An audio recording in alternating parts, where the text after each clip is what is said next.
सरकार ने online retail के लिए एफडीआई के नए नियम जारी कर दिए। इन नियमों में कई ऐसे हैं जो ऑनलाइन शॉपिंग के मौजूदा आकर्षण को पूरी तरह से खत्म करने के लिए काफी है। इसीलिए हम पूछ रहे हैं, क्या डिस्काउंट ओवर है? ऑनलाइन कंपनियों का इस पर जो फर्क पड़ेगा वो पड़ेगा, लेकिन ग्राहकों के लिए ये अच्छी खबर बिल्कुल नहीं है। दूसरी तरफ रिटेल स्टोर इस बदलाव से काफी खुश हैं। तो आज हम हमारी इस खास पेशकश में यही चर्चा कर रहे हैं कि क्या अब ऑनलाइन शॉपिंग पहले जैसी नहीं रह जाएगी। हमारे साथ इस कार्यक्रम में शामिल हो रहे हैं स्नैपडील के सीईओ कुणाल बहल साहब, शॉपक्लूज के को फाउंडर संजीव अग्रवाल साहब, शॉपर स्टॉप के गोविंद शिखंडे इस कार्यक्रम में हमसे जुड़ेंगे, और टेक्नोपैक के हेड रिटेल और ई कॉमर्स अंकुर बेसेन साहब भी इस कार्यक्रम में हमारे साथ हैं। आप सभी का बहुत बहुत स्वागत है। तो संजीव, सबसे पहले मैं आपसे पूछूंगा कि एफडीआई आप लोगों को मिल ही रहा था, ऐसा नहीं था कि पैसा नहीं आ रहा था बाहर से। अब ये नए नियम आ गए हैं जिनके साथ कुछ शर्तें लग गई, यानी अब एक दायरा बना दिया गया है जिसमें आपको काम करना है। ई कॉमर्स के लिए एक तरफ तो पैसा आ रहा है, लेकिन दूसरी तरफ कई शर्तें लग गई हैं। किस तरह का सिनारियो दिख रहा है?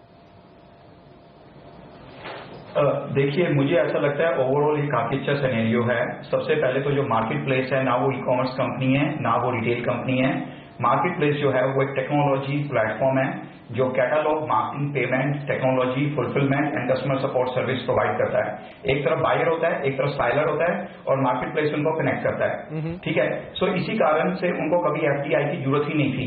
अभी क्या है कि सरकार ने इसको और क्लैरिटी दे दी है कि भाई आपकी भी वो ऑटोमेटिकली अप्रूवल के लिए एलिजिबल हैं, तो उससे क्या हमें उससे कोई नुकसान नहीं है। पर उसमें दो चीजें और सरकार ने जो अनाउंस की हैं, एक ही अबाउट प्राइसिंग कि डिस्काउंट नहीं कर सकते, एंड सेकंड है अबाउट 25% जो बिजनेस है वो एफिलिएट से नहीं आ सकता। तो डिस्काउंट में मेरा कहना यह है कि इंडिया में दो तरह की मार्केट प्लेस है। एक है प्योर प्ले, जैसी मैंने चालू की थी शॉपक्लूज। शॉपक्लूज में कोई हमारा खुद का कुछ सामान नहीं होता जो हम बेचते हैं, तो हमें कोई फर्क ही नहीं पड़ता प्राइसिंग में, क्योंकि मर्चेंट जो है वो हमारे प्लेटफॉर्म पे चूज करता है कि किस कोड प्रोडक्ट को कितने प्राइस में डालने हैं, और वो प्रोडक्ट प्राइस और जो पिक्चर है, प्रोडक्ट प्राइस पिक्चर, ये सेलर की तरफ से आती है, मर्चेंट की तरफ से आती है। तो जो हाइब्रिड मार्केट प्लेस हैं, जो अपना खुद का सामान अपने एफिलिएट के थ्रू बेचती हैं, उनको इस रूल से वरी होने की जरूरत है। सेकंड पार्ट है 25% जो रेवेन्यू एफिलिएट पार्टनर से आ रहा है। मुझे लगता है वो भी इसलिए डिजाइन किया गया है ताकि जो प्योर प्ले मार्केट प्लेस है उनको कोई फर्क ना पड़े। जो हाइब्रिड मार्केट प्लेस हैं, हाइब्रिड मार्केट प्लेस वो हैं जो कि इन्वेंट्री लेड मॉडल को in disguise of market place में चला रही हैं। जैसी दो कंपनीज है, मैं नाम नहीं लेना चाहूंगा, तो उन कंपनीज को दिक्कत आएगी क्योंकि 70 से 80% जो बिजनेस है उनका वो एफिलिएट से आ रहा है।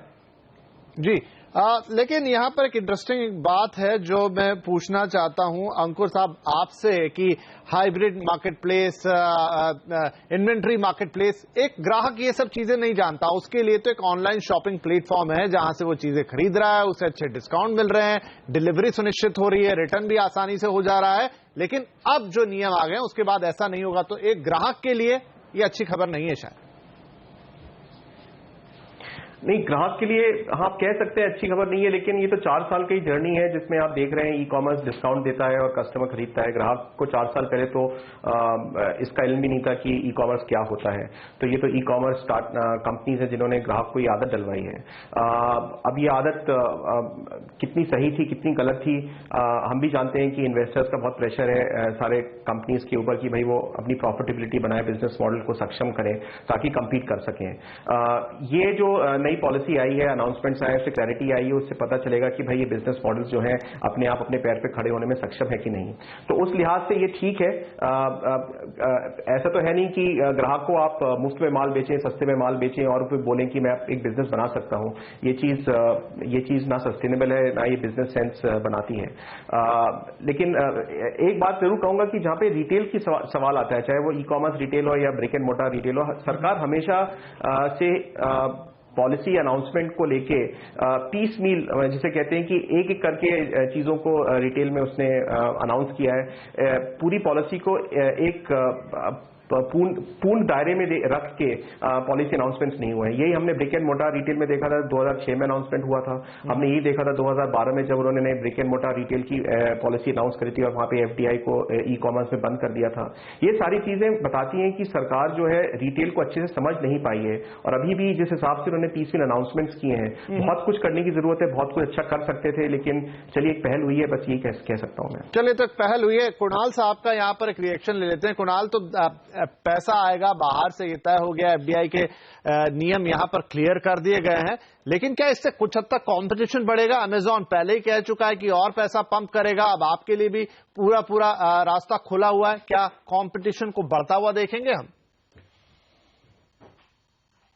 मेरे ख्याल से अभी हमारी जो सबसे बड़ी बैटल है वो ये नहीं है कि हम आपस में लड़ें। अभी हमारा सबसे बड़ा जो गोल है वो है कि जो इंडिया में 60-70 मिलियन ई कॉमर्स बायर है, उस नंबर को हम 500 मिलियन तक कैसे पहुंचाएं। आज के दिन में चाइना में 50 करोड़ से ज्यादा ई कॉमर्स बायर है। इंडिया में वो नंबर बहुत ही थोड़ा है, 5 से 6 करोड़ के बीच में। तो बहुत ज्यादा अपॉर्चुनिटी है अभी ई कॉमर्स की इंडिया में, और अगर और कैपिटल आएगा इंडिया में e commerce market place space में तो ये स्पेस और ज्यादा जल्दी बढ़ेगी। लोग स्मार्टफोन खरीदेंगे, बहुत सारे इससे रिपल इफेक्ट होंगे जो इंडिया के लिए बहुत अच्छे होंगे। जी चलिए, तो भारत के लिए अच्छा मान रहे कुणाल इससे। संजीव, लेकिन मुझे बताइए, अंकुर साहब अभी जो बात कर रहे थे कि लोगों को गलत आदत डाली गई, ये सब सस्टेनेबिलिटी नहीं है, लेकिन अगर सस्टेनेबिलिटी पर ही सवाल होता, हालांकि सवाल उठता रहा हमेशा इसकी सस्टेनेबिलिटी पे, आगे उस पर भी चर्चा करते हैं, लेकिन एक ओपन मार्केट होना चाहिए, ओपन मार्केट पॉलिसी, जिसको जैसा करना है वो वैसा करे। आप इसके लिए किसी एक के बदले दूसरे को बचाने की कोशिश क्यों करें पॉलिसी के थ्रू? ठीक है, इसमें तो मैं बिल्कुल एग्री करता हूं। देखिए, ऐसा है, अगर आप पूरी लास्ट 300 सालों की मॉडर्न इकोनॉमिक थ्योरी को देखिए तो एक ये चीज बिल्कुल बार बार प्रूव हो चुकी है कि बेस्ट प्राइसिंग वो होती है जो मार्केट ड्रिवन फोर्सेस डिटरमाइन करती है। ठीक है, तो बेस्ट, जैसे स्टॉक मार्केट भी मार्केट फोर्सेस के हिसाब से कोई फिक्स प्राइस थोड़ी होता है स्टॉक का जब आप खरीदते और बेचते हो। तो उस हिसाब से एक तो सबसे पहले एक्चुअली वैसे तो मैं ये बोलना चाहूंगा कि जिस भी इंडस्ट्री में अगर गवर्नमेंट प्राइसिंग के बारे इंटरफेयर करना शुरू कर जाए वो चीज अच्छी नहीं है। और internet and e commerce by spirit जो है वो फ्री इकोनॉमीज हैं। वो बेसिकली वो 20 साल में इतनी बड़ी इंडस्ट्री तभी बने हैं क्योंकि उन पे ज्यादा कुछ रूल्स वगैरह थोपे नहीं गए। हम कोई गलत काम नहीं कर रहे हैं। जो डिस्काउंटिंग की बात है, मेरा ये पॉइंट है, कौन सी इंडस्ट्री है जो डे 1 से प्रॉफिटेबल हुई है? आप 1910 से लेकर 1940 तक कार इंडस्ट्री को देख लीजिए, आप होटल इंडस्ट्री को देख लीजिए, इंश्योरेंस को देख लीजिए, बैंकिंग को देख लीजिए, किसी भी इंडस्ट्री को देख लीजिए, इवन मॉडर्न रिटेल जो इंडिया में ऑर्गेनाइज रिटेल, उन सबके पास 10-10 हजार करोड़ रुपए का लोन चढ़ा हुआ है। राइट, मेरा पॉइंट है, हर इंडस्ट्री को एक रैंप अप करने के लिए कुछ ना कुछ चाहिए, जिन चीजों की जरूरत होती है। जैसे कुणाल ने बोला कि इंडिया में हम 5 करोड़ से 500 करोड़, 50 करोड़ से 500 करोड़ ऑनलाइन शॉपर्स पे जा सकते हैं, वो सब अपॉर्चुनिटी है, और उसके लिए ये मार्केट बिल्डिंग है। एक बात बताइए, अगर मैं अचानक आगे बोलूं ऑनलाइन में मेरे से खरीदिए, कौन खरीदेगा अगर कोई ना कोई उसके लिए कोई इंसेंटिव ना हो? तो ये मार्केट डेवलपमेंट की अपॉर्चुनिटी है। हमने अपना एफर्ट लगाया है, हमने अपनी इन्वेस्टर्स, और जो इन्वेस्टर्स हैं वो सबसे स्मार्ट लोग होते हैं, वो कैपिटल क्यों देंगे अगर आप उड़ा रहे हो कैपिटल? बिल्कुल, हमने वर्ल्ड क्लास कंपनीज बनाई है इस कैपिटल को यूज करके। राइट, तो चलिए, हमारे साथ यहाँ पर गोविंद श्रीखंडे साहब भी आ गए हैं, शॉपर्स स्टॉप्स के मैनेजिंग डायरेक्टर। गोविंद साहब, नई पॉलिसी पे चर्चा हो रही है और अब यही है कि जिस तरीके से रिस्ट्रिक्शन आ गए हैं इस नई पॉलिसी के अंदर कि आप डिस्काउंट नहीं देंगे, आप रिटर्न और इजी रिटर्न की भी जो पॉलिसी होती है उस तरह की पॉलिसी भी नहीं बनाएंगे, तो आपको नहीं लगता कि ये तो बिल्कुल हाथ पैर ही बांध दिए गए हैं?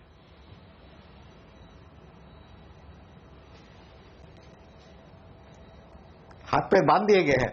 मुझको लगता है 2 चीजें हैं।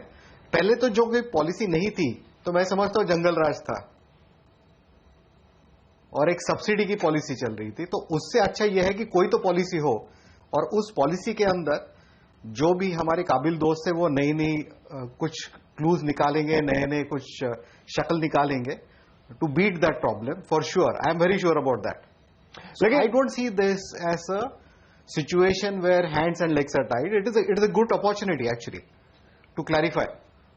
जी, गोविंद साहब, जैसे जब proper brick and mortar retail आया था तब उसका भी विरोध हमने होते हुए देखा था। छोटे रिटेलर्स कहते थे कि इसकी वजह से, मॉल्स की वजह से तो उनके धंधे खत्म हो जाएंगे और प्रॉब्लम हो जाएगी, लेकिन ऐसा कुछ हुआ नहीं। तो अभी हम बात कर ही रहे थे कि ओपन मार्केट क्यों ना रहने दिया जाए, जिसको जैसे काम करना है मार्केट फोर्सेस डिसाइड करें कि किससे सामान खरीदा जाएगा, किससे सामान नहीं खरीदा जाएगा।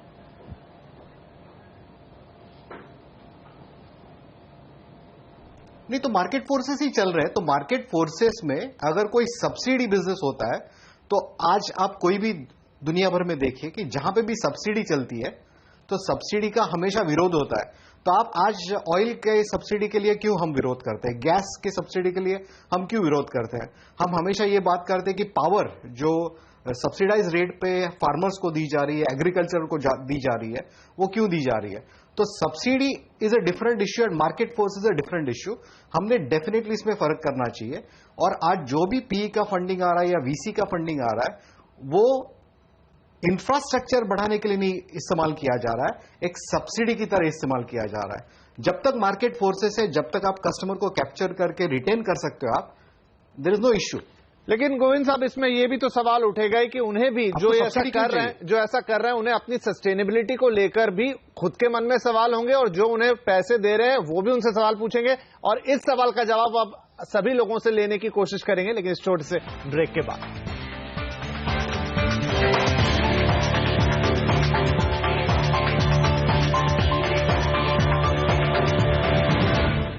जी, हम बात कर रहे हैं कि नए एफडीआई नियमों के बाद क्या ई कॉमर्स की चमक फीकी पड़ जाएगी? क्या जो डिस्काउंट का सिलसिला चल पड़ा था वो अब ओवर हो गया है, खत्म हो गया है? क्या जितना आकर्षक ऑनलाइन शॉपिंग थी वो अब नहीं रहेगी? हमारे सभी गेस्ट हमारे साथ बने हुए। सस्टेनेबिलिटी पे बात हो रही थी, तो यहां पर कुणाल बहल साहब का भी एक रुख ले लेते हैं।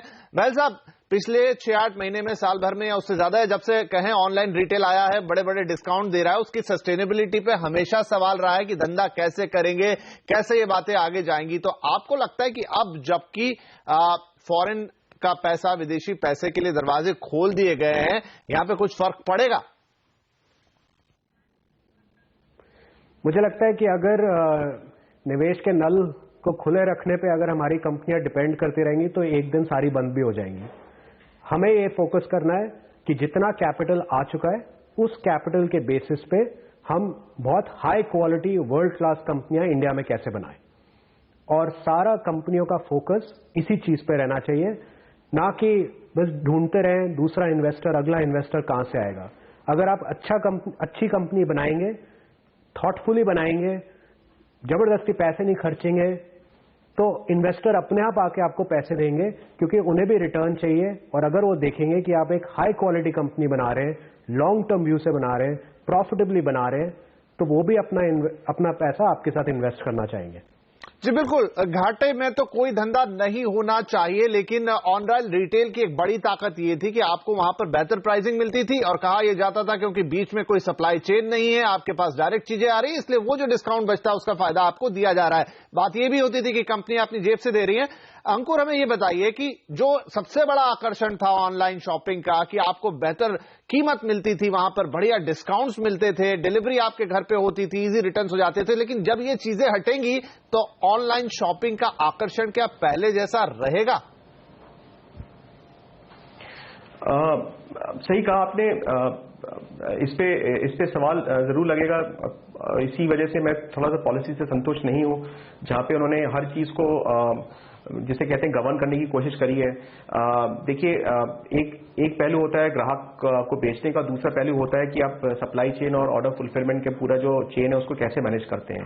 भारत एक डेवलपिंग इकोनॉमी है, बहुत सारी चीजें, सिस्टम्स, इंफ्रास्ट्रक्चर, मूलभूत ढांचा नहीं है, और उसी के लिए ई कॉमर्स कंपनीज ने यहाँ पे आके इन सारी चीजों के ऊपर इन्वेस्टमेंट किया, इन सारी चीजों पे जोर डाला। वेंडर्स का साइज बहुत छोटा होता है, वेंडर्स की कैपेबिलिटी बहुत छोटी होती है। अगर मैं इन सारी चीजों पे ई कॉमर्स कंपनी के हाथ पैर बांध दूं और बोलूं कि नहीं, आप जो अवेलेबल है उसी को ग्राहक तक पहुंचाइए, तो आप मूलभूत ढांचे में रिटेलिंग के ज्यादा इंप्रूवमेंट नहीं कर सकते हैं।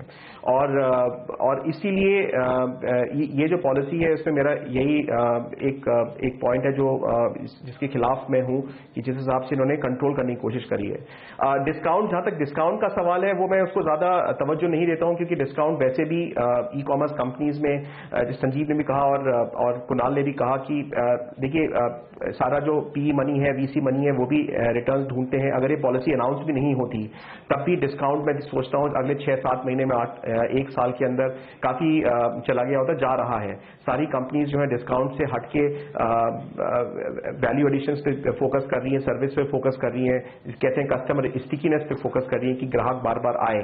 तो पॉलिसी रहे ना रहे, मेरे ख्याल से 6-7 महीने में वो चीज वैसे ही चली जाती।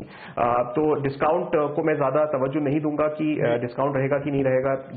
यही है कि इन्होंने डिस्काउंट को थोड़ा सा तवज्जो देके यहाँ पे बोला है कि नहीं आप डिस्काउंट नहीं दे सकते हैं। हालांकि इसके भी जरिए हैं ढूंढने के कि आप डिस्काउंट को वेंडर्स के थ्रू रूट करा सकते हैं, ये सारी चीजें आप जी बिल्कुल वो सब होगा। तो गोविंद जी की इस पे राय लेता हूँ। गोविंद जी इसीलिए मैं बिल्कुल यहाँ पर उनकी राय लेता हूं कि अगर आप किसी कंपनी को अब ये भी हक नहीं दे रहे हैं कि आप डिलीवरी के लिए ध्यान दें या आप इजी हैसल फ्री रिटर्न की गारंटी लें, तो फिर तो ये बिल्कुल ही कंपटीशन को किल करने वाली बात हो गई।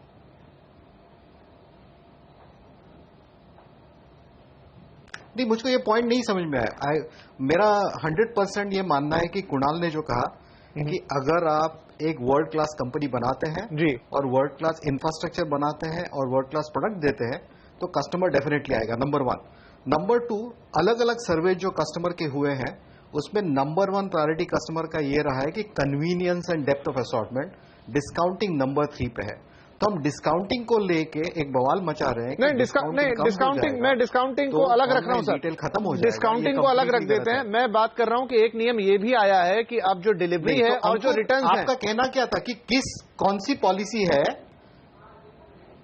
हाँ जी डिलीवरी और रिटर्न्स का भी जो क्वालिटी वो प्रोवाइड कर रहे हैं, मुझको आपका पॉइंट नहीं समझ में आया। जी मैं ये पूछ रहा हूं सर कि डिलीवरी और रिटर्न्स पे भी अब इन कंपनियों का एकाधिकार नहीं रह जाएगा। मतलब ये सुनिश्चित नहीं करेंगे अपनी तरफ से कि डिलीवरी हो और दूसरी चीज की रिटर्न्स हैसल फ्री हो, क्योंकि अभी एक बहुत बड़ा एक ग्राहक के लिए प्लस पॉइंट है कि उसके घर पे चीज आती है और अगर उसे पसंद नहीं आई तो तुरंत घर से वापस ले भी ली जाती है। लेकिन अब ये सुविधा भी हटाने की बात कही गई है। नहीं, इस पॉलिसी में जो अभी तक स्टेटमेंट मैंने पढ़े हैं उसमें ऐसा कहीं नहीं कहा है। उन्होंने यही कहा है कि अगर मार्केट प्लेस है और मार्केट प्लेस पूरी तरह से जो सर्विसेज प्रोवाइड कर रहा है वो कंटिन्यू होगा। तो मुझको ये कहीं दिक्कत नहीं दिखाई दे रही है कि कुछ चेंज हो रहा है उसमें। चलिए इस बात को आगे बढ़ाएंगे। कंक्लूजन कहां से निकला? नहीं, सर्विसेज और रिटर्न जी अवेलेबल नहीं है। नहीं, अवेलेबल रहेगा सर, लेकिन अब वो जो वेंडर यानी जिससे आप खरीद रहे हैं, कंपनी सिर्फ टेक्निकली मार्केट प्लेस प्लेटफॉर्म रहेगी जहां पे खरीदी और बिक्री होगी, लेकिन डिलीवरी और रिटर्न उसकी जिम्मेदारी वेंडर की होगी, ना कि किसी इलेक्ट्रॉनिक प्लेटफॉर्म की जो अभी तक मिलती है।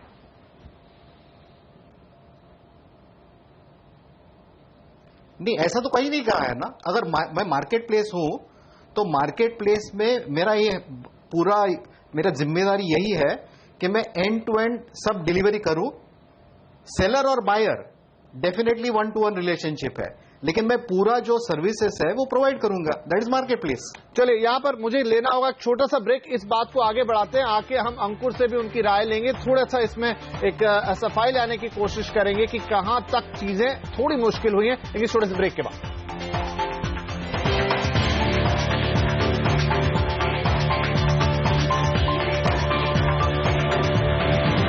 तो डिस्काउंट ओवर, यही सवाल हम पूछ रहे हैं कि नए एफडीआई नियमों के बाद क्या ऑनलाइन शॉपिंग पहले से आकर्षक नहीं रह जाएगी? अपने अंतिम चरण में है और समय काफी कम बचा है, इसलिए अपने सभी गेस्ट से क्विक आंसर चाहेंगे। पहले मैं जाता हूं यहां पर संजीव के पास। संजीव ये बताइए कि जो 25% वाला जो नियम आ गया है, इसकी वजह से तो अब कई सारी कंपनियों को दिक्कत होने वाली है, क्योंकि कई वेंडर्स अगर हाई वैल्यू आइटम बेच रहे हैं तो फिर 25% तो बन ही जाएगा उनका। नहीं, एक्चुअली ऐसा नहीं है। देखिए, अगर आप प्योर प्ले मार्केट प्लेस हैं, आपके पास कोई सिंगल वेंडर हो ही नहीं सकता जो 25% आपके रेवेन्यू को कंट्रोल करता है।